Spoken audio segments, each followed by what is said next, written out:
Good evening, everybody, and welcome to our Special Education Advisory Committee meeting of Thursday, February 15th, 2024.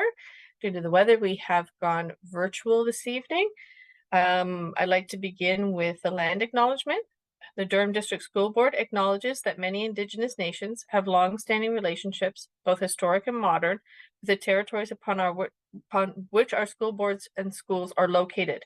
Today, this area is home to many Indigenous peoples from across Turtle Island.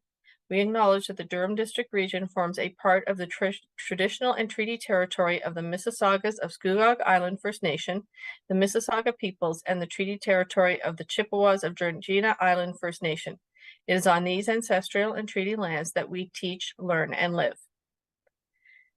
The Durham District School Board recognizes Indigenous rights are distinct. In the exercise of those rights, Indigenous staff and students shall not be subject to action with the aim or effect of depriving these distinct rights. The Durham District School Board is committed to learning and working environments that center human rights and equity and are safe, welcoming, respectful, accessible, inclusive, and free from discrimination. Okay, and we are now going to move to the roll call. And I'll just kind of go through the list. Association for Bright Children is myself, Eva Kyriakides, and SEAC Chair. We'll move on to Autism Ontario. Renab Burrell. Perfect. Durham Down Syndrome. Present. Tara Cully. Perfect. Learning Disabilities Association of Durham Region is Rowan Jarvis, and he has sent his regrets. Member at Large Morgan Cameron has sent her regrets. Member at Large Elizabeth Daniel. Okay, Ontario Parents of Visually Impaired Children. Charmaine Brown. Perfect. Savona Afrocentric Circle of Support. I'm here. Okay, can you say your name? Jen? Oh, Jennifer McLaughlin. Thank you. And then our elementary school representative. Rima Sati. Perfect. Our secondary school representative. Lisa Ray. Perfect. Our trustees representatives. Yeah, Donna Edwards, town of Ajax, and as mentioned, Kelly Miller is at the other event presenting for DBEN, and Deb Oldfield is away on vacation. Okay, perfect. And our staff members on camera. So Michelle Crawford-Aid, System Lead for Inclusive Student Services. And good evening, Andrea McCauley, Superintendent of Inclusive Student Services. Perfect, thank you. Okay, we will move on now to the approval of the agenda. Has everybody had a chance to take a look at the agenda? Okay, can we get a motion to approve the agenda? Elizabeth Daniel, any seconders? Charmaine Brown, see your hand, see your hand up? Oh, okay, perfect, all in favor? Excellent, okay, it's passed. Now we'll move on to the approval of the minutes from our January 18th meeting. Has everybody had a chance to review those minutes? And are there any questions or concerns with them? No? Can I get a motion to approve the minutes? Tara Cully, second by Sensa Renab, all in favor? Okay, minutes are passed. We are going to move then on to the staff reports, beginning with the administration report. So thank you, good evening, and through you, Chair. I have the very distinct pleasure of bringing Inclusive Student Services Impact Update Volume number 6 on Education Community Partnership Programs, ECPP, and Grow School, which are collaborative partnerships between school board and government-approved facilities such as mental health, hospitals, and youth detention, etc. components. And we have the distinct pleasure of having 205 students between the ages of 7 and 21 years old. And we do the educational component and provide pathways and transitions between service as well as education. And if you look on page number 2, you can see the depth and the breadth of the partnerships that we do have. And I would definitely encourage you to take a look at some of the statements of impact, not only from educators, but as well as some of our partners. It's a really in-depth impact statement that has been put together. So it is in your package, and I can take any questions that you have in regards to the impact statement. We're pretty pleased that it's volume number 6, so quite thrilled.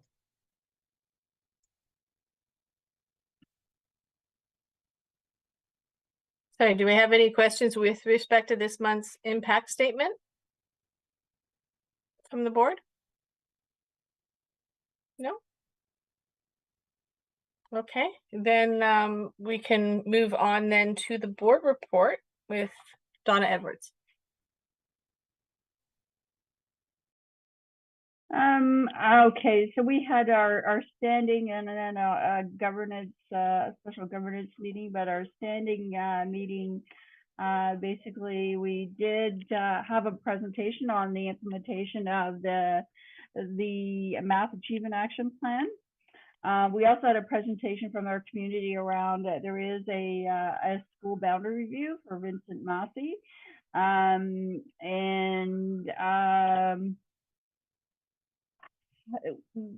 There was also a report on the redesignation of some of the growth areas, because we have some certain areas, particularly West Whitby and Pickering and North Oshawa, that have been growing quite fast, and we have to designate some holding schools in order to deal with the growth. As well as there was a boundary recommendation for the new North Oshawa public school. It was just a report to standing. This will go to board for consideration, but also around a boundary recommendations, again, to deal with growth concerns.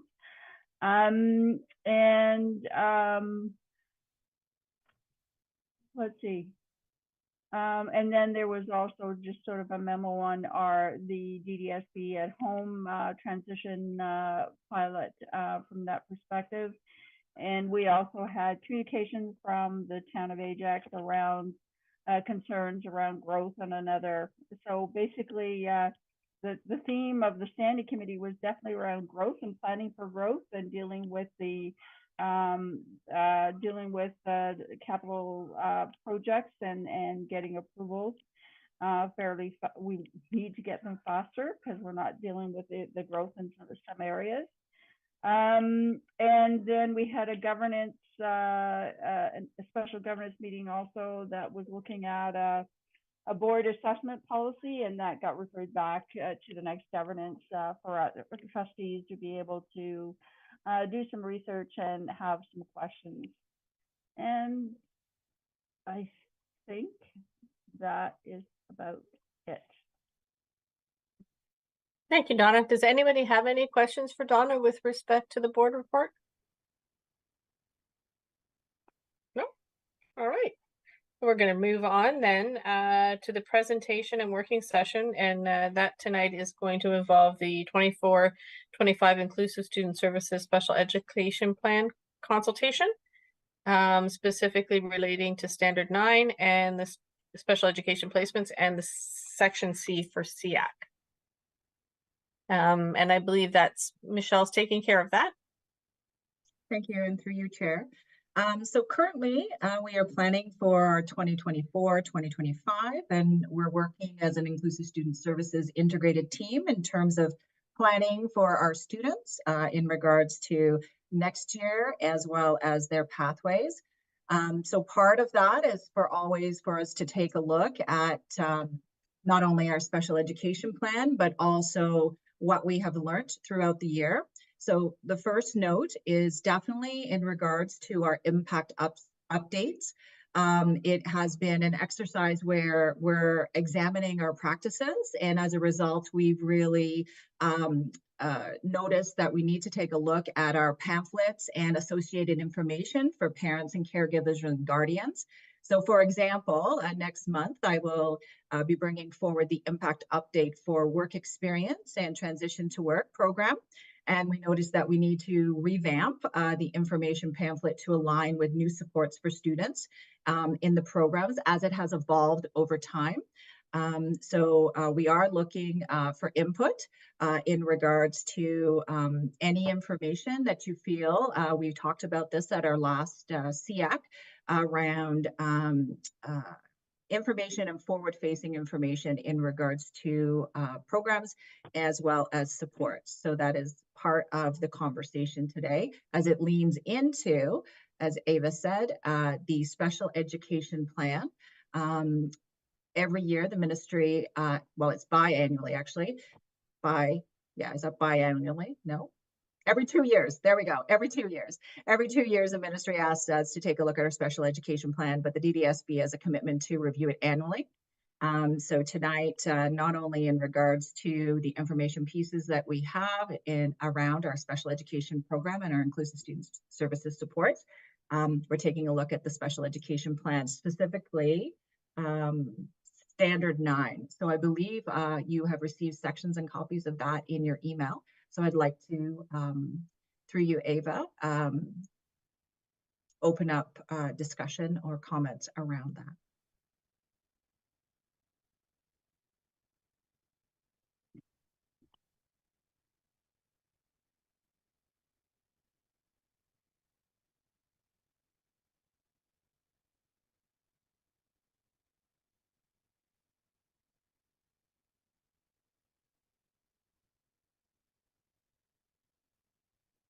Sorry, so, okay, so I don't know if anybody's had a chance to take a look at Standard 9. This relates to the specific class placements.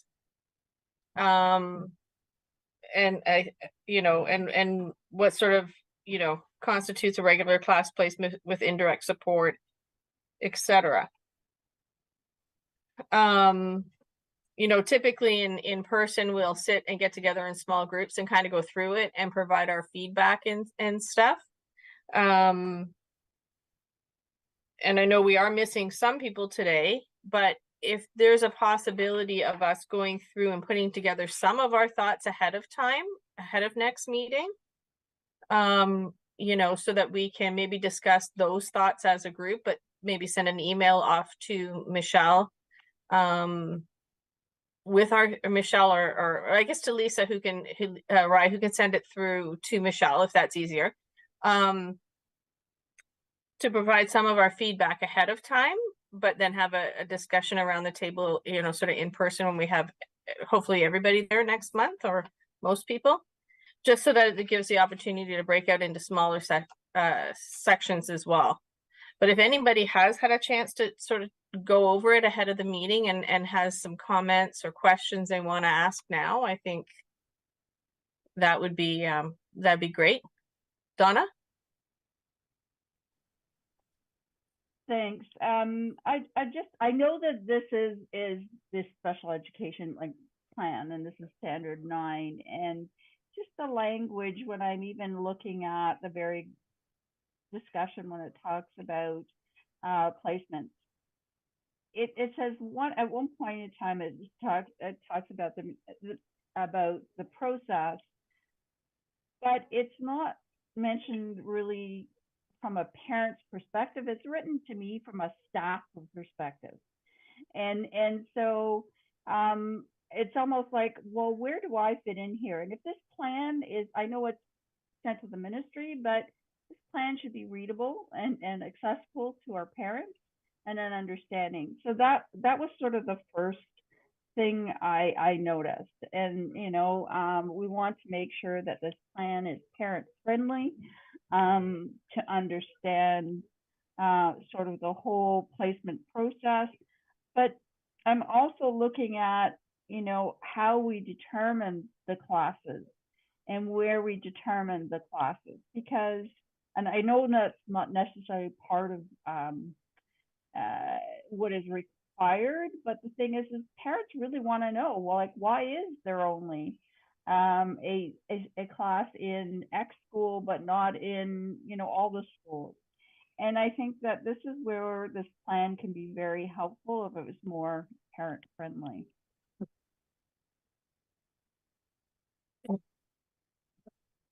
Hey, Tara? Yeah, just to add on to that, Donna, agree. Like example of where the placement options in special education class with partial integration. It says the student teacher ratio conforms to regulation 298, section 31. Like, what is that? Like, is that a 10-to-1 ratio? Is it like, it's something that just like bring that back down into like, I don't know what the regulation is. And there's no link there for even I could go click to then figure out what it is if I really so chose. Like even just some stuff like that might be helpful. And I guess the other thing as well, talking about the actual special education classes, like what the types of those classes are. So we have our PLP classes, you know, practical learning programs. We've got our student support programs, those sorts of things in terms of the options. And then back to Donna's, you know, point that I've had comments from parents to say, well, I want this type of class, what my school doesn't offer it. So what gives? It just understanding and providing some of that information that some of those decisions need to be, you know, demographic across the entire region. So unfortunately, as much as we would love to have a class in every school, we just can't. So trying to provide some of that information and some of the rationale of where that's going might be helpful. As at least just sort of a first stop, if I was going to look at this and just say, okay, what does that mean? That would be sort of my initial thoughts. I will freely admit, full transparency, I have not read everything.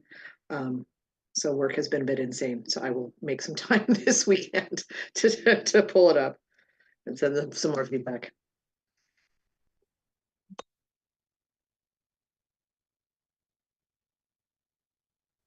You're on mute again, Eva.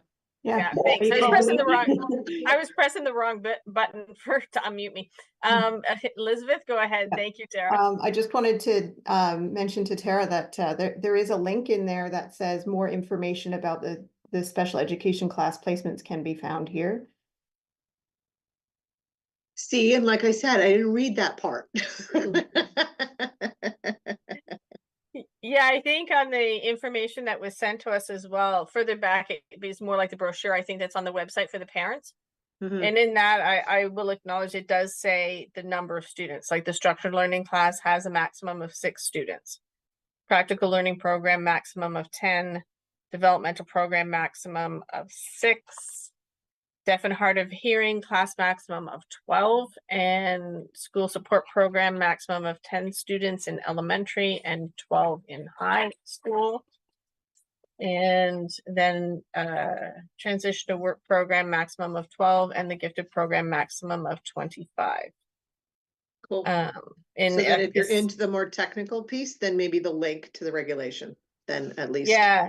Yeah, exactly. I think so. I think one's partly for the ministry and then one's partly for the parents for parent facing. Fair point. Yeah. I think it should be on here. Just looking at the gifted program, it might be important to sort of say, it says access through individual course selection in secondary. I think maybe it's important to let people know that secondary is more like partial integration, right? It's like you've got your gifted courses, but the rest of it's integrated. So it's partial integration in secondary school as opposed to self-contained for the whole thing. That's the only thing that jumps out at me from that program for now. Anyway. Yeah, Andrea, go ahead. Just putting into and wondering SEAC's thoughts, and again, we're going to ask you, I'm going to flip it a bit and ask you about information that we haven't included and if it would be helpful to include. So Connor, Michelle, and I field, and so do the facilitators, a lot of conversations and inquiries around regular class placement. And so as a board, we generally use regular class with indirect because it refers to the consultative aspect of the CERT role. There's a large I think misunderstanding, and not that it's a misunderstanding of those that hold it, but a misunderstanding because we haven't put explicit language out that the placement does not refer to EA support. So quite often we'll get in conversations where families are seeking with resource assistance or with withdrawal because they think that will guarantee an EA.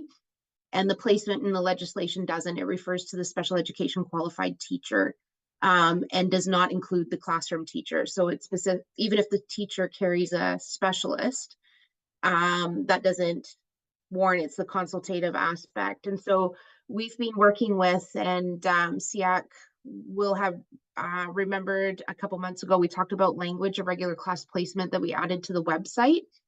What Michelle, Connor, and I are just like, we're wondering if we've generally held the special education class brochures, and as Michelle said, we're about to go through and revise them and tweak them around the special education placement, but we're wondering if we should actually, more so than just having the information on the website, create a brochure for regular class with indirect that amplifies what services wrap around a student when they're in a regular placement. It's just that as a schema, we've always kind of taken the brochures around once we're over into a special education placement, and we're just wondering and would appreciate the feedback of SEAC if you think it would be helpful for families for us to not only include the information about regular class online, but to make that in an accessible brochure format as well. So just curious around the thoughts around the table on that. Well, I don't think there's ever a problem in providing parents with too much information with respect to this kind of thing, right? I think the more parents understand, the easier it is on everybody, right? Because there's no misunderstandings between the parents and the school. If it's clear from the beginning that indirect support does not mean EA support, that means support from the special education resource teacher, and that's not necessarily a set time, right? Like, I think it's really important for parents to understand that, because I think there is a lot of frustration around that for parents. So. Correct. And if it's with resource assistance, it's certainly guaranteeing a minimum standard of time, whereas our certs work consultative with classroom teachers. The only time we as a district really go to withdrawal, where the student is coming out of the classroom regularly, or resource where there's a regular insertion of an individual with those qualifications, is around the two teams that Michelle leads in terms of teachers of the deaf, hard of hearing and teachers of students blind, low vision, who are given that explicit one-to-one teaching. And so either do that in class or withdrawal. We generally don't use those placements to refer to staffing that's within the school on a day-to-day basis like certs. So I think it would be helpful to clarify, just but I didn't know if it would create confusion either to say it's a place, but it is a placement through IPRC, right? And so it's just that we would not, I don't think we've ever really thought that one with regular class or with withdrawal or resource would be appropriate, because the number is so finite and particular to where the families that that's engaged for have information about those two itinerant teams coming alongside their child in classes. So it really would be that regular class with indirect to make sure that there's a fulsome understanding of the services that wrap around and serve the majority of students with special education needs are in that placement. So that's where we thought it might be an information gap as well, that the largest group does not have that kind of, where is my child? And even in talking to community professionals, it might be helpful for families to have that, to say, this is how my child's being served. And so we thought it might be helpful for that triangulation of services, so that families don't have to carry some of that message on behalf of the district either, that we're giving them information that might be helpful as they work with, say, ABA professionals or medical practitioners. Okay, if you drafted something like that, is that something you bring forward to SEAC before you finalized it? We would, depending if it was significantly more than what we've put up on the website, because the language around regular class that's on the website did come through SEAC. Okay. So I will go mic off again, and I'm just going to switch screens for a minute because I'm going to pop the link into the chat box, because I miss seeing you all tonight in person, but the advantage is I can fire your link pretty quickly in the chat boxes. Thank you. Perfect. Donna? Yeah, what I was thinking is that particularly the one benefit of going to a brochure like is that ensuring that, because I know you talk about it in the standard 9 and so forth, you talk about, you know, a regular class replacement and all the strategies, but somehow also identifying that, you know, these are all available, and at any point in time, sort of like the tiered approach sort of thing is, at any point in time, if they require the additional supports in a particular area, that can be accessed through basically through, you know, a request through a team meeting or through the search or whatever, right? So it's sort of that explanation of that flow, that's the continuous flow as well, that it's supposed to be, you know, sort of, and the updating of the IEP sort of thing, it sort of ties that in together. If we can, it can sort of show that in a graphic form, so that it sees that it's a flowing dialogue that should happen. And these are all the supports that are available. That doesn't mean you get all the supports because you don't, your child doesn't need them, but they are available. And when can a parent basically ask or inquire about those services? Thank you. So I just want to agree with what Tara and Donna said. It does seem like a staff document rather than a parent-led document. The language is very, but also the formatting, right? If a parent wanted to skim through the document to get to where they wanted to get to, we don't have good headers. And if this is going to be web-based, those headers could be linked or searchable so that you can pop down to where you need to go. But I also feel like at the bottom where it says if you want more detailed information, I think that we should also include that advocacy link. If you are concerned about this, talk to your principal or wherever we want to drive our parents to start their conversation about accessing support. Thank you. All good thoughts. Thank you, Sansa. Does anybody else have anything they want to add right now? No? Okay. If you go through the document over the next, you know, little while, please send an email off to Lisa and just give her the sort of your further updates or feedback on that, and we can go from there. Okay. All right. And there was also the SEAC one, which we should all go through very carefully and make sure that that is sort of current, or if we have any comments to add on that as well. A lot of it is, you know, sort of process and who is on there, and, you know, sort of what we do kind of thing.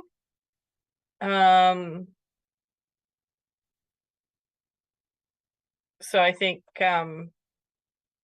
we should take a look at and go through that and sort of just see what's, you know, see whether or not there's any changes we want to make. Donna?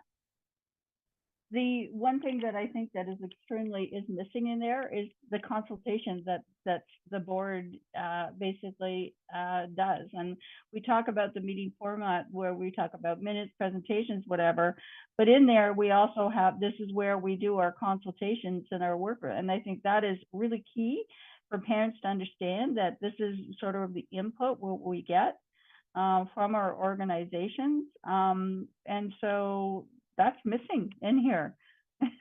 The consultations on policies, on procedures, on, you know, change classes and so forth. But that's a key point that is missing there.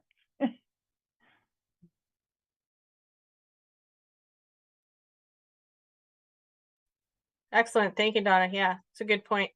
Anybody else have anything they want to add on that? Yeah, I just wanted to add that it says Autism Ontario Durham chapter, and Durham chapter needs to be removed. This chapter now covers like a large landmass now. And I think my same comment on this, I don't see the statement that shows parents what's in it for them, right? That they could contact us if they wanted to talk about some advocacy issues at school, or I see that they can attend, but I don't see the what's in it for. Mm. Yeah, that's a valuable point. Yeah, so one of our roles should be assisting families with advocacy, if not, yeah. Also, like at the bottom, it says if you'd like more information, you can call your schools. But again, that same kind of call out that if you'd like to talk to your, I don't know, membership, like if parents who have children with autism, Autism Ontario, whatever correlates to you, because our contact information is there. But Mhm. I think we need to push a little to say it is okay to contact us. Yeah. Yeah, you could probably have on there, you can contact your school or any one of the members of SEAC at, their contact information below. For sure. I hope I'm not setting a trap for myself. Like now I'm gonna receive all these emails that I can't deal with. You might be. Donna? It's interesting because and it's interesting that you want to remove the Durham chapter away from it because Autism Ontario does when it was Durham chapter, people looked for autism, but when they say autism, they want to talk to me because it's just me, like I'm in Durham, right? Well, why would you want to talk to me? And so I just know many people that I have talked to that have had right. So I said, when I talk about SEAC, and then I asked them, I said, do you belong to X, association or whatever, depending on the child's needs, and they say, well, no, I've never heard of it. So even the associations, like this is where we really need to promote to say that we really need to talk to, because the various associations do provide different resources and support to parents as well. And so it's really important to lead them to those associations, and those family supports are really crucial. And so that's where I think that the as Senator Raynab has said, is we really have to drive it that way, in a friendly way, that it's okay to contact us, contact these individuals, and that honestly, telling them to contact your principal probably won't do it. It's contact the association, right? Although, to get a copy of the brochure, maybe, I don't know, but mostly everything is digital. But yeah, I think it needs to be driven to our membership. Donna, when you spoke about parents being able to know that I'm from Durham, it said to me that maybe we could change it to Durham Region instead of Durham Chapter. Because although we're a bigger coverage area, if they call in, they're still going to be referred to me or to my alternate. Okay. So yeah, maybe sort of, Durham Durham Region. region might help. Okay, because that's the thing is that I know many people that's Autism Ontario, and they kind of think of it as, the umbrella organization, right? Okay. Does anybody else have anything they want to add into that right now? Oh, Andrea, you have your hand up? Yeah, I'm just wondering, as I hear and that personalization and that connection, because I think the authenticity of your feedback in both sections is that welcome sense of an initial conversation through documentation that invites parents and caregivers to connect with people and ask more questions. So I'm wondering, as we've moved to the ISS impact statement, really being here's some numbers, but the power is really the qualitative quotes. I'm wondering, as I hear Donna speak around as a trustee, the importance of the consultation with the rest of the committee in this space on all those different aspects of the board's governance and care for kids. And then I hear, like Senator Raynab, use you as the example of, I want parents to call me and engage a conversation. I'm wondering if while Michelle, Connor, and I kind of work through some of the language aspects to make it friendlier and less robotic and mechanical in terms of legislation, if SEAC could think about maybe providing quotes to go into the plan that speaks to bringing that work to life. Like, I think it'd be neat, Donna, I don't know if Donna, you can connect with Kelly and Deb, and in connection with Christine to say, this is the, like, as trustees, this is the value of being part of SEAC and what SEAC does to help inform trustees. And then maybe a couple SEAC members say, as an association rep, this is really why I'm here. And we can lift it through that power of quote. I think nothing's more powerful than your words inviting kind of that call out. And just if we could, similar to the impact update, then embed that within this section of the plan. Just a wonder.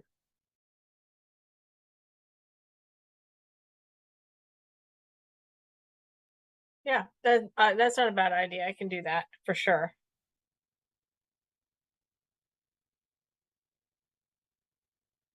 Okay. Excellent. Does anybody else have anything that they want to add?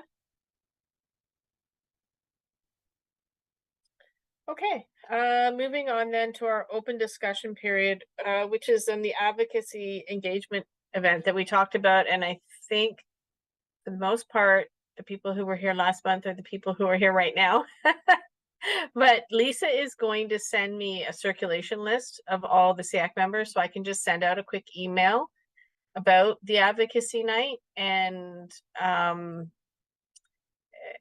so we can start sort of putting together a group who can plan, because, you know, in order to get that ball really rolling,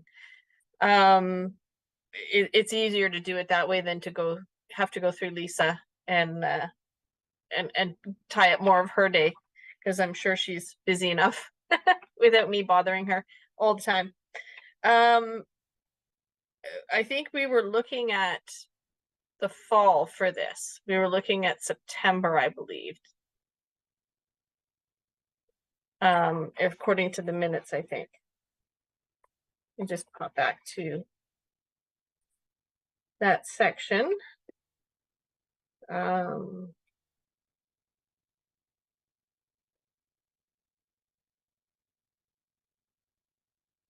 the minutes here.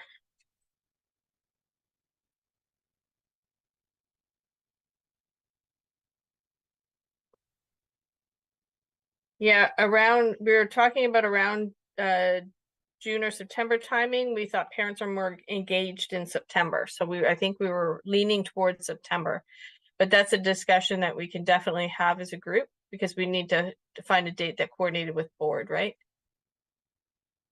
Where we could put it together. Does anybody have any comments on that?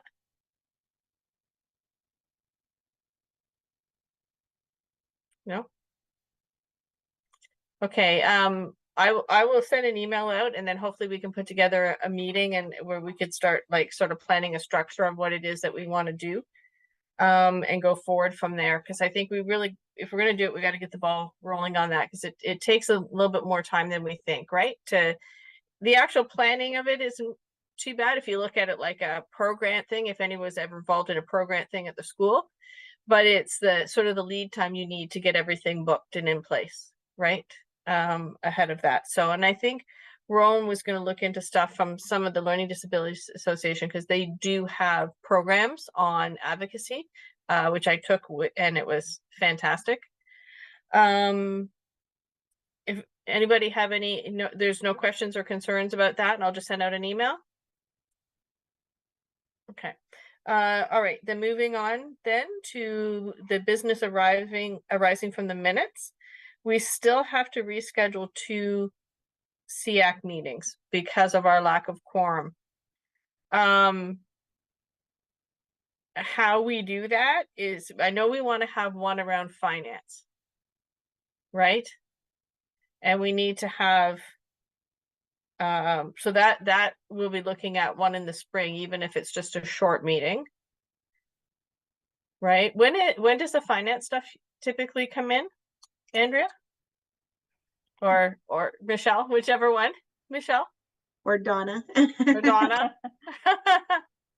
There is typically we do get a report from the staff, sort of with a timeline and the proposed budgets coming usually February, March, right? And because then we have a better, I do know that we have asked the ministry timing, and they say it's going to be the usual timing, but usual goes all over the place. So there is a memo that usually goes out that sets out all the dates and everything else for finance, and we can plan around that at that point in time. I don't think that, I can't remember honestly. I don't think I have any finance meetings up. I have to look through my schedule. I'm gonna throw a thought out for the second one. Given the fact that we want to put this event on, the planning of this event, could we schedule the other one around a planning session for this event? Yeah. Maybe looking at doing it, I don't know, March, I know we've got March break in there, makes it a little difficult. But maybe April, beginning of April or something, throwing in a meeting.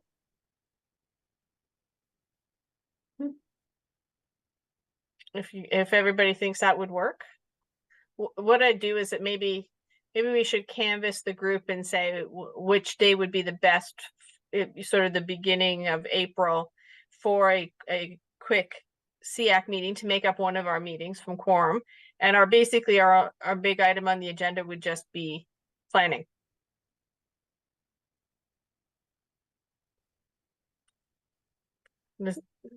Anybody have any comments on that? Concerns about that? Yeah. That works. I think that works. And my mistake, we do have a finance meeting that is scheduled at this point in time for April. I don't think there's anything in March though. I'm trying to look. I don't see anything.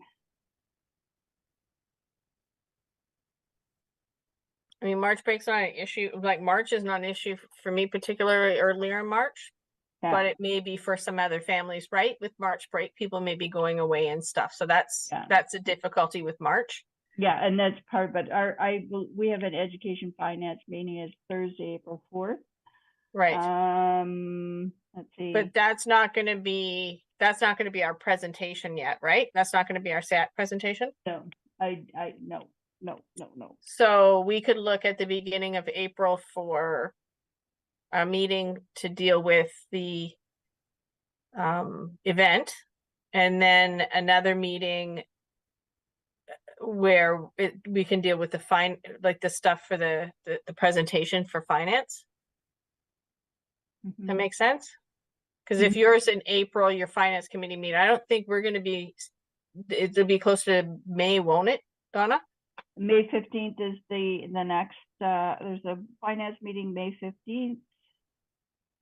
I'm just going through my calendar. Tara usually presents at the... Yeah. Also, sorry, April 30th. So that's probably April 30th and then May 15th. So somewhere around there, I think April 30th is probably where we're looking at. We're looking at the first draft. I don't know. Or it's May 15th. It just depends on when we get the GSNs, right? So April 30th is another date that is planned for education finance. And then May 15th is education finance. And then that's not education finance, I'm just checking. And then May 28th is probably the major one, right? The one where Tara would be presenting at. I'm just thinking whether it's either the 15th. I think it's more like the 15th, but May 15th? Yeah, I'm May thinking 15th? roughly. Yeah. Okay, because I'm just wondering then if we try to do another meeting beginning of May for finance stuff, and that would make up the two meetings we didn't have quorum for, right? And if we send around an email sort of seeking availability for the, sort of the first week of April and the first week of May, then maybe we can get those scheduled and hopefully guarantee quorum with them. So, yeah, does that work? I'm gonna suggest the May 6th week rather than the first week, because that only gives us a couple of days. Sure. May 1st is a Wednesday, but then that gives us slightly bit more time from the April 30th date if we can get any numbers out or anything from draft budget or anything like that, which would be good. A little bit more time. Okay, so yeah, we could look at the week of May 6th then and Whatever dates. yeah, and see if we can work get for something people. going. Okay. Does anybody else have anything they want to provide input on that? Thoughts? No? Okay, then the other one was the 24-25 school calendars, proposal for SEAC changed for meetings. And yeah, I think Andrea is going to speak to that. So thank you very much to SEAC for the consultation on the 24-25 student calendars and work year calendars for the majority of staff. That consultation has been pulled together and a report is pending to our Board of Trustees for their consideration and approval for submission through to the ministry. When that occurs, this is usually the time for members new to committee that we look at setting the SEAC dates for the next school year as well. And Durham DDSB SEAC has a long-standing, I would say, tradition of doing the third Thursday in of the month. And we've experienced over the last few years where we've intentionally moved a few because of conflicts, such as the November progress report date for elementary, for those of you that are parents or have loved ones in elementary school. And we usually move December to avoid December celebration events at schools. And then our challenge with quorum had us thinking about whether that Thursday night fit a previous committee needs and whether it still fits now. And then also too, I think now being in my 5th year in this, be cognizant of how rich, to Donna's earlier comment, the consultation with this committee is and how important that lands in the boardroom with our trustees and through the trustees that sit on committee. So currently, the Board of Trustees meets, and Donna, I don't mean to talk about the trustees when you're sitting there if you want to give it the first Monday of the month is standing committee for information. And the third Monday of the month is that business meeting of decision. So when we meet, or sorry, the third Monday of the month, yes. So when we meet the third Thursday, our SEAC meeting actually falls 72 hours after board, which means it takes us 2 months to move information into the boardroom. So we meet in October as a SEAC. You then get your package in November, you approve the October minutes. It's another month before the Board of Trustees sees that information. And as a staff team, we've been trying through mechanisms like the design of the ISS impact update to be more transparent and be sharing of impacts and give you information that you need as SEAC to give authentic consultation. And then also have that then go with the minutes to the board package, which then helps inform the Board of Trustees as well. Mm-hmm. So in talking with Eva and Tara as chair and vice chair, what we're proposing is a consideration of the first Wednesday of the month.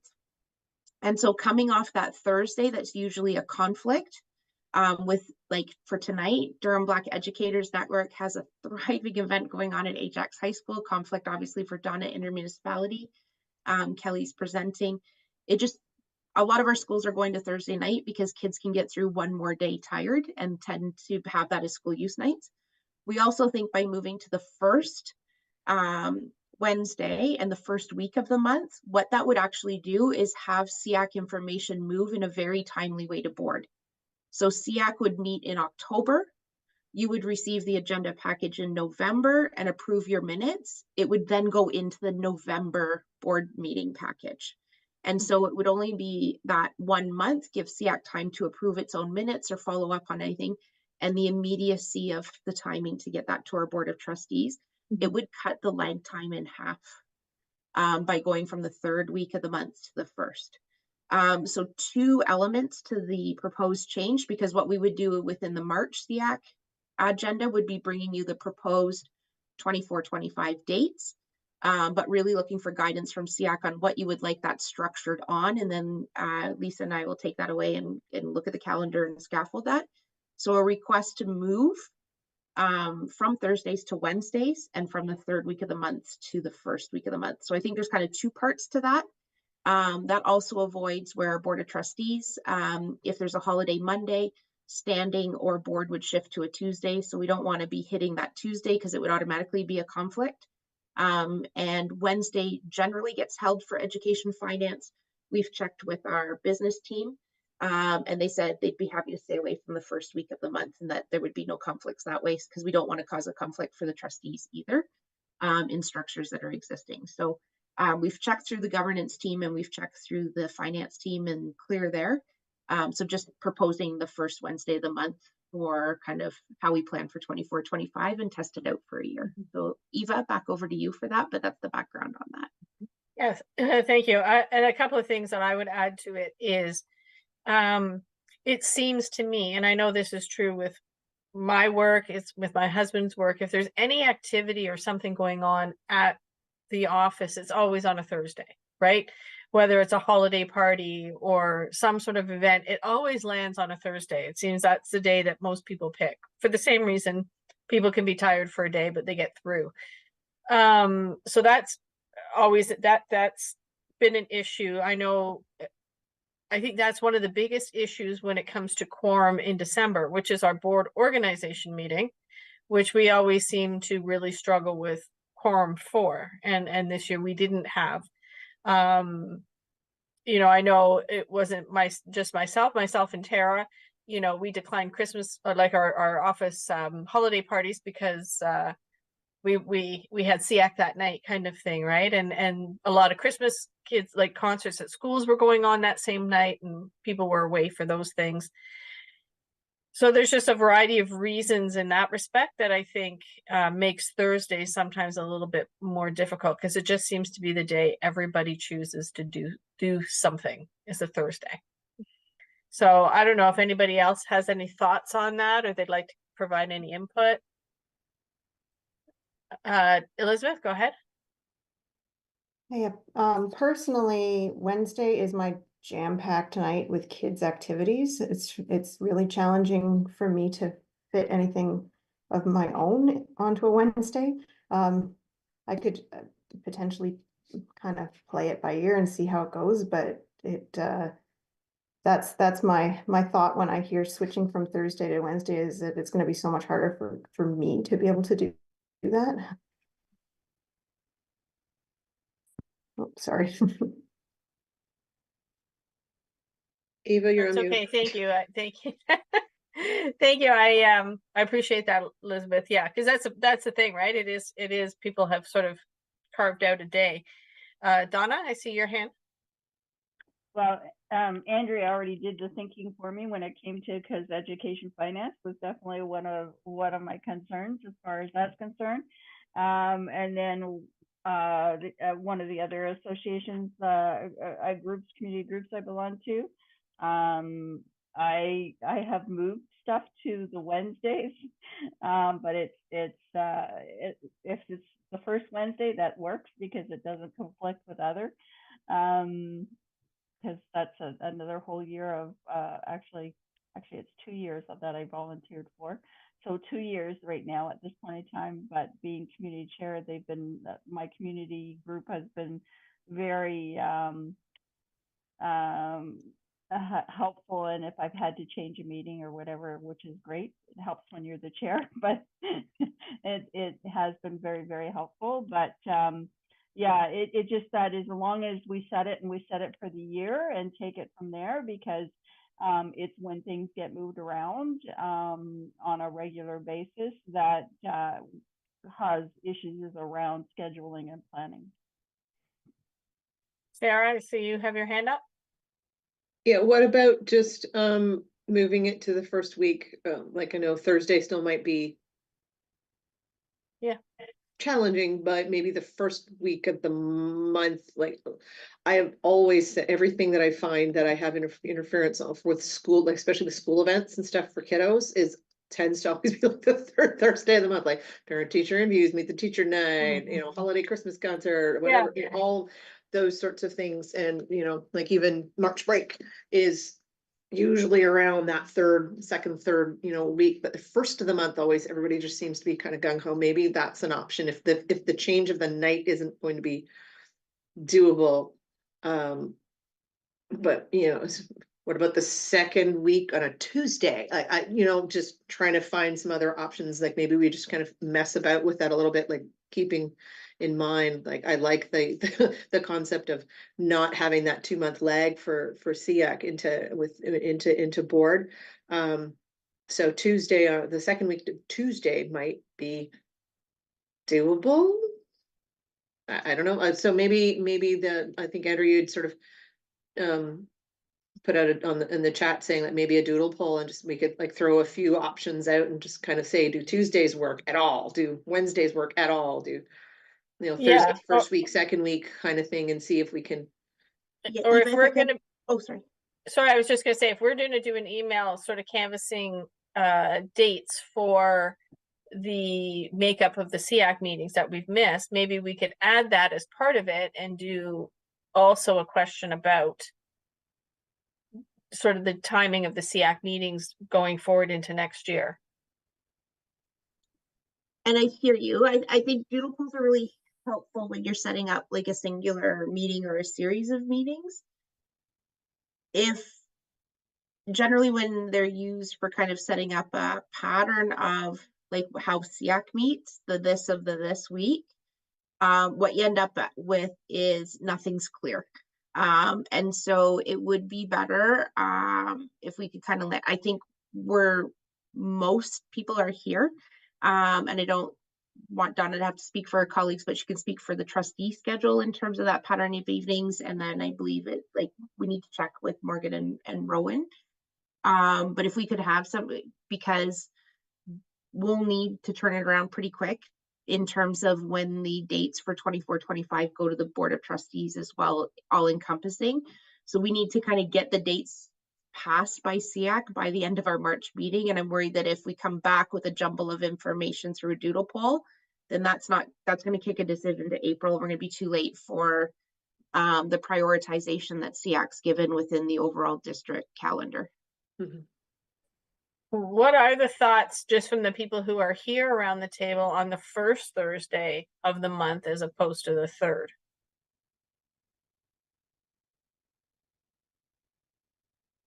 Does anybody have any concerns about that? I personally can make any of those days work, so that I have enough flexibility. Because I don't want to put it into I don't want to put us into a spot like, for example, with Elizabeth, where suddenly it becomes difficult for her to be at SEAC, right? And to keep her decide to stay at the table because Wednesdays is not a good day for her, right? So I think if we could look at that and sort of reach out then to Rowan and Morgan and that and say, we're thinking of bumping it to the first, because I think that does avoid a lot of we have to move at this meeting because of this event, and we have to move that meeting because it's too close to Christmas. And I think we're going to get a more consistent, it's every first Thursday of every month kind of thing if we went the beginning of the month as opposed to the middle or closer to the end of the month. That's what I'm thinking. Yeah, the only thing Thursdays do is it still is a rub with, it will still be an issue with school-based and community-based events leaning towards that. Yeah, it will be, but I think it'll be less so because I just find that a lot of like curriculum night tends to be the third Thursday. Report card, like parent-teacher interviews always end up being that Thursday. Award ceremonies end up being that Thursday. Those are the ones we always bump for, right? The Volunteer of Distinction Award gets bumped for that reason, right? I think there's at least, the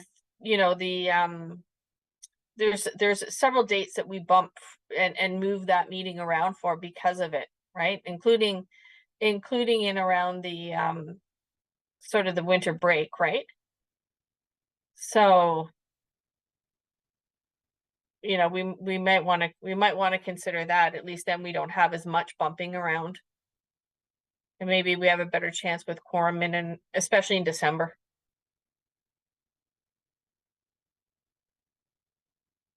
You know. Okay, so maybe we can reach out to Rowan and Morgan and that and see what their thoughts are on moving it to the first Thursday of the month as opposed to, because I don't want to make the actual day of the week difficult for anybody. I want everybody sort of programmed for Thursday. So okay.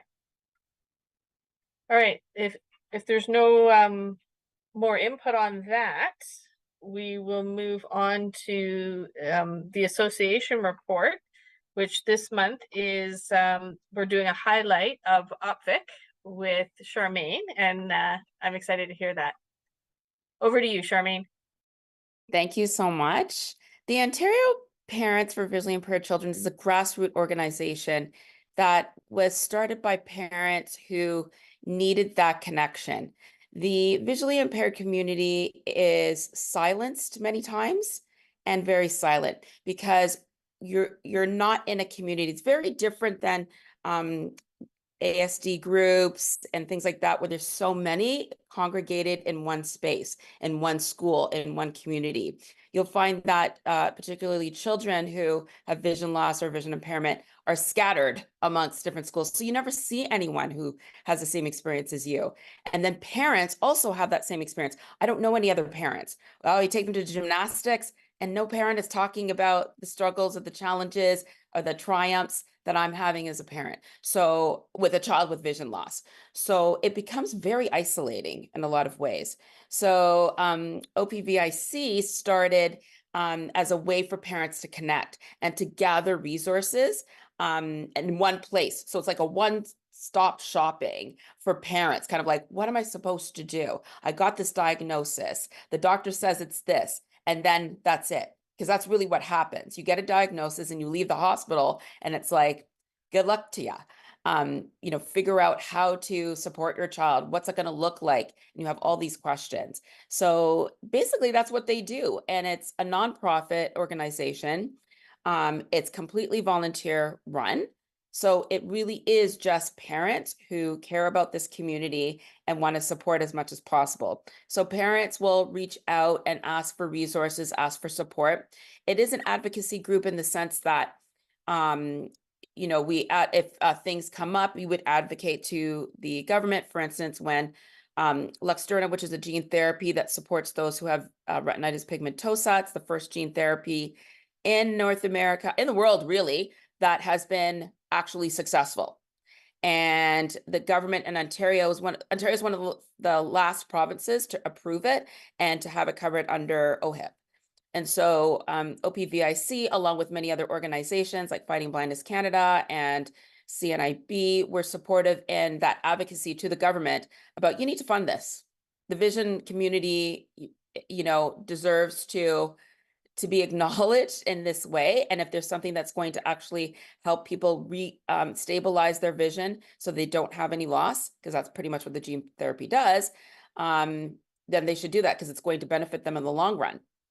And so they do that type of advocacy, but they don't do advocacy in terms of a parent has a concern, let's say in a school, and then OPVIC advocates with them. Okay, let me stand with you on this journey. Let me come with you to a parent meeting. They don't work. That's not their work, because again, it's volunteer based. We're not necessarily experts in the field.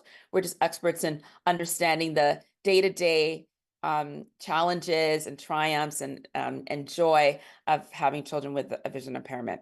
So my own personal connection to it is just like that. When my daughter was officially diagnosed, you go through the stages of mourning of the child that you thought you were going to have. And as you go through those mourning stages, and then as an educator myself, I immediately want to kind of go, once I go through that kind of those stages of mourning, then it's kind of like, oh, we need to solve this. So what supports am I going to get in place and who's out there to help? And so you kind of gather that. And that's how I came to know them. And they were a tremendous support because you're learning from other families and parents and caregivers who have gone through the journey before you. So they can give you advice. And now I do the same thing because I find that I still meet parents that are kind of like, oh, wow, CNIB does what? Oh, wow, the school's able to do this or that. Oh, I didn't know that was available, because we are so isolated in the experience. And if you've never navigated it before, then you don't know what to anticipate. So you become an expert, you grow into an expert, not necessarily of all things vision impairment or vision loss, but definitely all things of what's needed to support a child who's going through, who lives their life that way, or comes to live their life that way if the vision loss comes later in life. So that's pretty much what we do. Our website, the website is very simple. One thing we do, they really push, is having a representative on SEAC committees in each school board. So that's their way of ensuring and supporting and advocating for the community as well. And I know Durham hasn't had OPVIC on their committee for the longest while. And so they kind of reached out to me and said, hey, Charmaine, I know your kids aren't in the system any longer, but I know that you know the board really well and you're still in the area. And I said, absolutely. I said, well, if there's nobody else, I mean, Durham has to have it because they do such amazing work and we want to make sure that we're representative. So I want to thank you for the opportunity to share. And of course, feel free to just Google it, OPVIC. You'll see it, the website there and all the information. And they work in conjunction with CNIB as well in terms of parent groups, learning opportunity, educational supports as well. So they have a really good connection with them as well from the parental standpoint.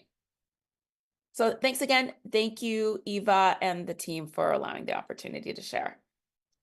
That's fantastic. I'm really, that's some great information. Thank you so much. Does anybody have any questions for Charmaine about OPVIC and what they do? No, I think it's phenomenal, and I'm super excited to have you at our table. So I really appreciate that.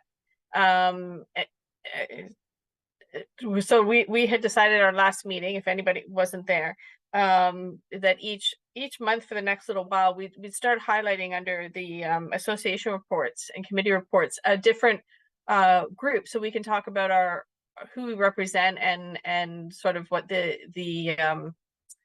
you know, sort of what we do and we offer. Oh, I see, Donna, you have your hand up.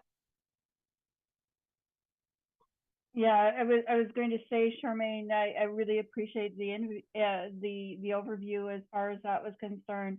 But when you said you're not an expert, well, you kind of are, because you were a parent. You were, you know, that as far as and that that type of value of just having parents connect with parents is extremely important, because you have something to relate to and you're another parent. It's really crucial. So never say you're not really an expert, because you do that. Just the fact that you can be able to say that, look at this and look at that, because that's where I have seen, and it was funny, I went to a workshop, and unfortunately I couldn't get to this other one. They had asked me to participate. It was exactly that. I said, nobody is taking the value of what parents can offer other parents who are experiencing the same challenges, and how they navigate the different systems, whether it's school, health, and so forth. So thank you for what you do. And I'm glad your voice is here at this point at the table, because that is the value of SEAC, because I learned a lot of things in my community when I got involved with the Durham Down Syndrome Association, when I got involved with community living and Special Olympics. I still learn more things every day, because as things change, and as my children get older, I'm looking for different services, right? So thank you. Thank you, Yes. Donna. I received that. I received that part about being an expert. I receive it. Thank you for that gift. Yeah. And you are also an advocacy organization because you're sitting here at this table, right? And which is fantastic, because I think that's the best way we can advocate for our kids, right? Is at a table like this. So I really appreciate that. Does anybody want to volunteer for their association for next month? Tara? Sensa? Jen? I mean, I'm happy to take on Sensa. Go ahead. I would do it, but next month is, it occurs during my holy days, so I won't be here. Oh, that's right. Yes, yes. And I'm not going to be here next month either. So I'm going to look at Tara and Jen. No hiding, Jen.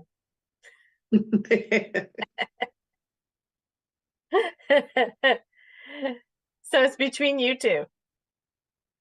Jen, we're gonna rock, paper, scissors for it? I really want to hear from Jen, so I'm gonna vote for her. Yeah. Okay, Me I'll too. do it.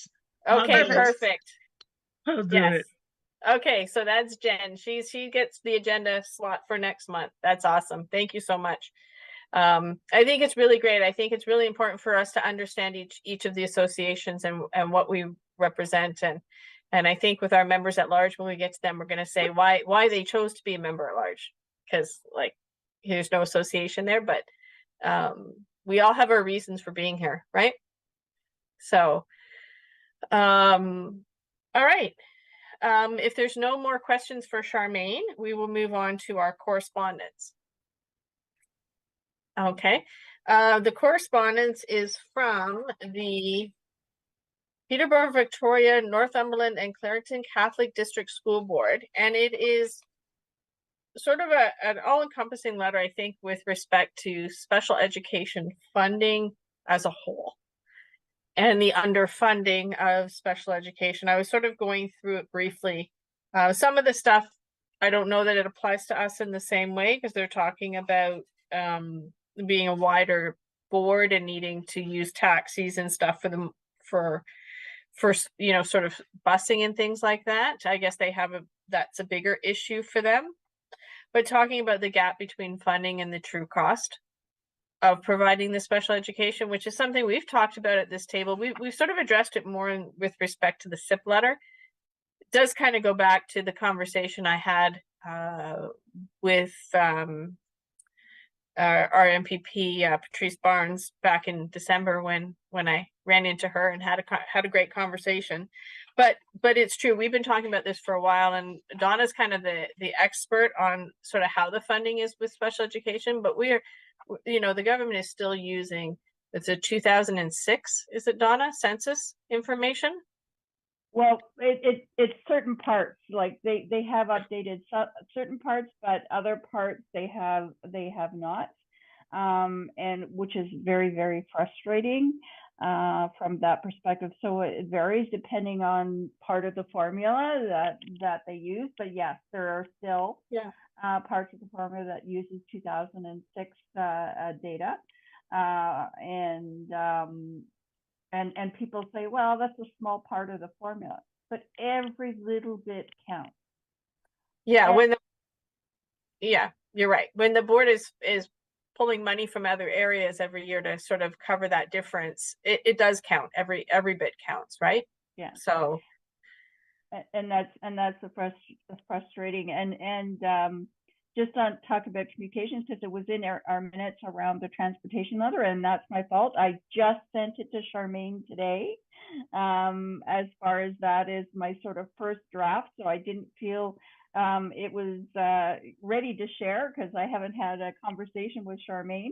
But I'm pretty sure that we can get our heads together and review that so that we can get that, because I think it's going to be really crucial if we get it out for our March, because it's somewhat around the budget time as well, as far as that's concerned. So that was my bad, that I was sitting there, oh my goodness, I got to get this done. So I sent it to Charmaine, and so Charmaine and I will connect and get that letter in form that we can bring it to the next meeting. yeah.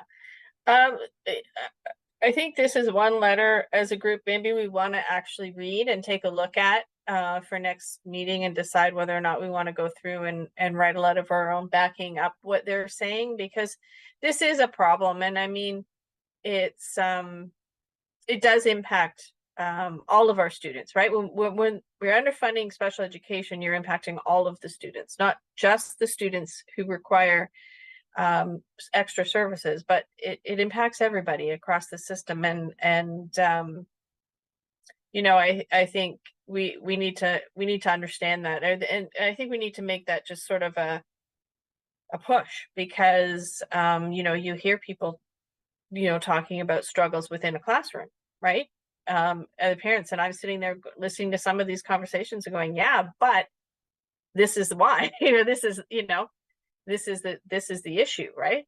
And I think it all goes back to funding and proper supports, right, being able to be provided. So it is something I think maybe we should read and take a look at, and then next meeting decide whether or not we want to go ahead with our own letter with respect to that topic.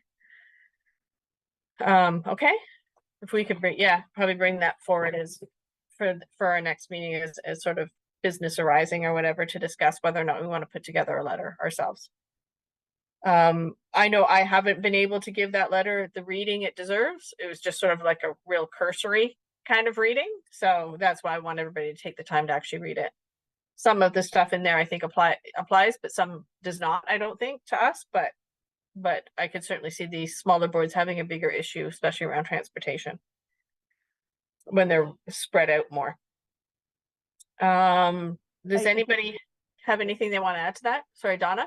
I was just going to say, because when it comes to transportation, most people think of Durham and they really think of the south end of Durham. Transportation is a huge issue with our northern parts of Durham, who we provide, especially, you know, for any student in the secondary system that wants to take advantage or of other programs.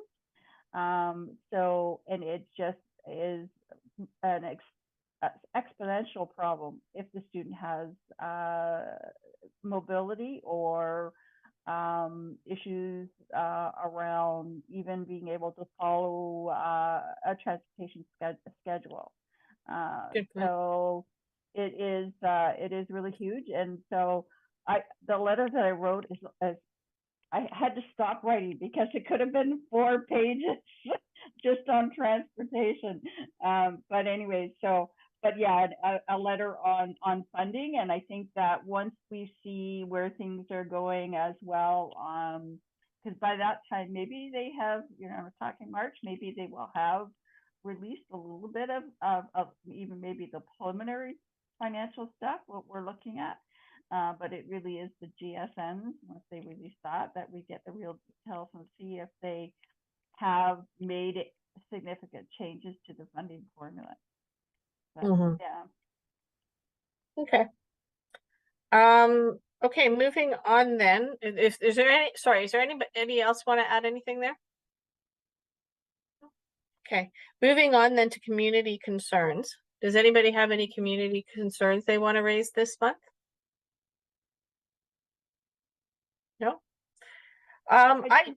Sorry? Eva, did I give an update on what happened on the busing? Because I don't know if we did or not. I can't remember for Ajax. Oh, yeah, go ahead. Yeah. Just so you know that what has happened for Ajax High School after that community meeting, they did basically add a bus for beginning for entry and exit bell times for Ajax to help support Ajax High School.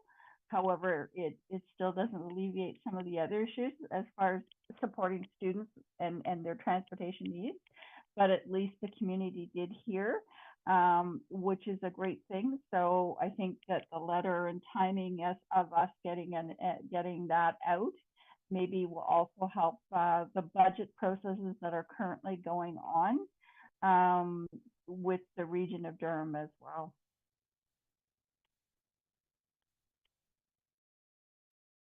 Okay, good, thank you. That's good to know.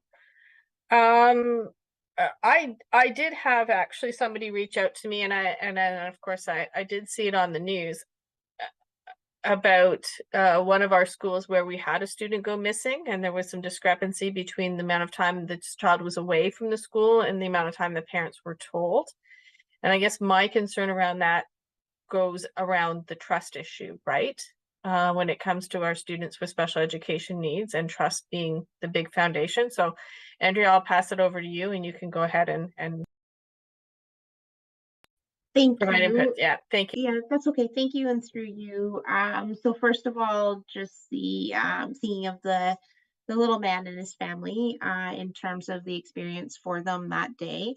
I will also share it was not without impact to staff in terms of certainly that sense of deep care for him. Michelle was out with the school team quite readily afterwards, reviewing the full safety plan, programming, has been in contact. Rima is, sorry, I don't mean to call you out, Rima. Rima is an administrator in that building. And so I would say the depth of care for him and his family was immense. I will share, we did have an incident in one of our other schools on Friday with a secondary student with DRPS assistance to locate. So what we did in response, because in the debrief around the one school, very thorough safety plan, including a community practitioner commenting on the thoroughness of the plan and the depth of the levels. And we certainly don't want to ever say that errors in a day create a safety gap for students, because we need all 82,000 students safe. But in the debrief, just a few incidental things that lined up, but again, does not minimize the impact to the staff in the building, the young man's family, and certainly the young man. So put all of that in the space. But through a couple events, what we did as a system is we sent a message to all of our admin teams on Friday, requiring a full review of students at risk for leaving property or elopement.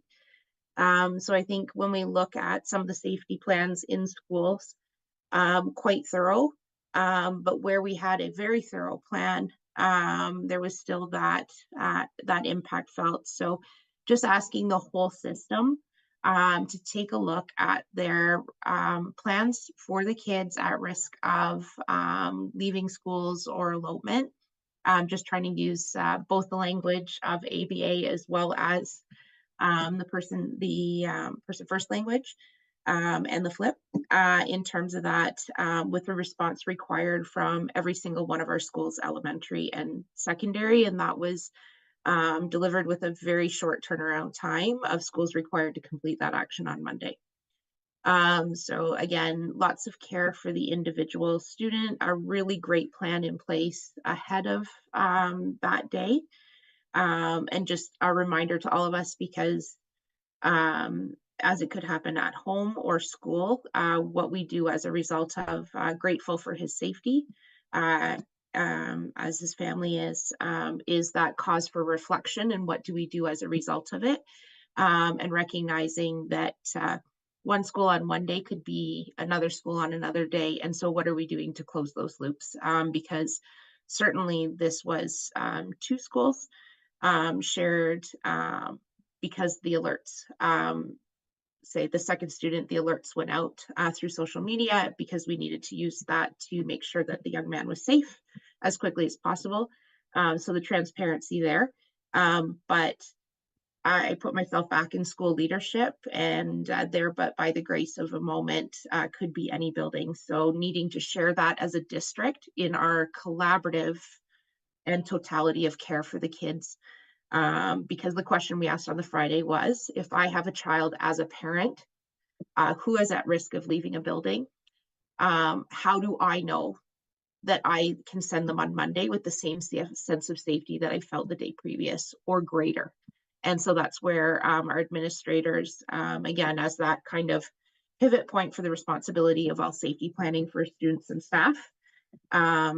Ask them with a very quick turnaround time. Those of you around the table that have known me a long time, I don't use words like directed generally. The message went out with school leaders are directed to complete this by the end of Monday, and the message had gone out Friday afternoon. So I think that speaks with the seriousness with which the senior team was responding, but also with that commitment that, as I said, there, but by the grace of a few moments, one school or another, we all needed to take that pause because it certainly wasn't about that school in that moment, but a call to review and take a look at for the trust piece with families, and also acknowledging the impact on staff of that as well. And no one wants to feel that in any moment that we've done anything in that regard, either intentionally or unintentionally. So protective of kids, protective of relationship with family, and protective of staff well-being as well. So that's why the message went out, because we have a high number of schools, and I think there was a lesson for all of us because where there is strong plans and this happened, that's a call for everybody to take a look, tighten up communication. So our questions that we basically asked school leaders were threefold. Who are your students who are at risk of leaving or elopement? What are the strategies in place to either reduce the risk or to keep them safe? And how are you communicating those strategies inclusive of supply staff?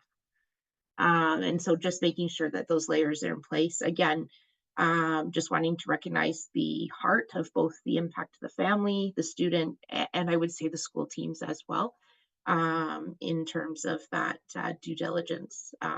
But we did take it on as a system because it needed a system level response. Okay, thank you. And I expected that you did. I just, you know, when I was reached out to, I think my biggest concern was sort of the discrepancy of time. And I hope, you know, I know for a fact that the staff and everybody cares. There's no doubt about that. We, you know, always a foundation of trust, right? So I'm glad to hear that. That was sort of my main concern was sort of what we looked at, because we do know this can happen. It can happen to parents as well. But it is always about the response afterwards that matters. So appreciate that. Appreciate the update on that. You know, going forward. So thank you. Does anybody else have any questions or concerns or community concerns that they have for this month? No? Okay. Well, let's end on a happy note and talk about celebrations and successes. Does anybody have any celebrations and successes? Tara's got a big smile on her face, and Donna has her hand up too. So that's fantastic to see. And Charmaine. All right. We got a good night for this. Go ahead. Tara, we'll start with Tara, go to Donna, and then to Charmaine. Oh, well, so this semester, Adam is doing some integration, and I'm super stoked because we've put him in a cooking and nutrition class. And if anybody knows Adam from my stories, food is a huge motivator for him. So he is super excited to do all of these things. So it's going to be a really fun day. So far, so good. It usually takes him about kind of 3 weeks to transition into new stuff. But he's doing really awesome so far. So like kudos to the staff and the teachers and trying to integrate him in. So they're hooking him up with a buddy at things. So they're doing cookies. They did cookies last week. And what are they doing this? I can't remember what they're doing this week, but yeah, so he's like, I'm doing cooking, Mom. So that's pretty awesome. Yeah, he's very happy about that. So, hey, transferable skill. That's all I can say. He needs a taste tester, you know, game. Oh yeah, he's bringing bread home. These days. So they're one of his PLP classes doing bread in bread machines. So everybody's getting a loaf sent home every week. Love that. But good on the teacher. He's like, if you don't want the bread, please let me know. You can opt out of having the bread sent home. So I'm like, no, bring the bread on. I'm okay with that. Bread's always good. Bread's always good. That's awesome. Donna? Yeah, this isn't my child, but I just wanted, we have several people in Durham that is attending the National Winter Games in Calgary at the end of the month. And but we do have one student that actually is attending, one Durham student that is attending in the sport of speed skating, a young lady that attends J. Clark Richardson, representing Ontario at the National Winter Games, Special Olympic National Winter Games in Calgary. So we're really, really pleased and wishing her well, basically. I think she leaves on the 23rd of February, but anyways, and so wishing her really well. It is her name is on the Ontario website as part of the team, so I think I can give the name, but her name is Ella Robinson. So really pleased that she's going ahead. And we're in full prep, of course, for the Special Olympics spring games that are happening in Waterloo at the end of May. So been busy, but quite pleased to be able to say we have a student that's going to the National Winter Games. That's great news. I wish her really well. Be excited to hear how she does. So Yeah, that's awesome. Thank you. Yeah. Thank you. And Charmaine? Yes, first I wanted to say happy Black Joy Month to everyone. It is that month. And just a reminder, our school has, the school that I teach in, we've switched the idea of, we don't call it Black History Month anymore, because we found that that wasn't really truly honoring of students today and how they view themselves. And so we changed it to Black Joy. And if you go to the hashtag Black Joy, you'll learn all about what that means to the community. And we have kind of embraced the idea of not showing Black excellence in black and white. We're not highlighting people from the past, but those that are current, who are alive, that we can contact if we really wanted to, and that are Canadian. And for our students that have a variety of exceptionalities, we've really noticed a difference in how they carry themselves on a day-to-day basis. When they see who they are reflected on the walls, in the library, in the books, and it's done in a very intentional way, we found that it's those students that we see the biggest change, because many times who they are is identified by their exceptionality. And that other part of their very important part of their identity is not considered, or is considered in a deficit lens. So I just want to encourage all of you to look out for how Black Joy, Black history is being honored in the spaces that you occupy, whether it's a school or an office building or a clinic or wherever you may be. And if you do not see it, to ask why not, because it's important and it's essential. And it really, I'm seeing the difference as an educator, and I'm a researcher too. Like I think of the classroom as a lab, or the school as a lab. And so I really see the difference just by the shift, both in the teachers and the educators in the building and the students, by just the word shift from Black history to Black joy. And then, I think that's awesome. That's great to hear.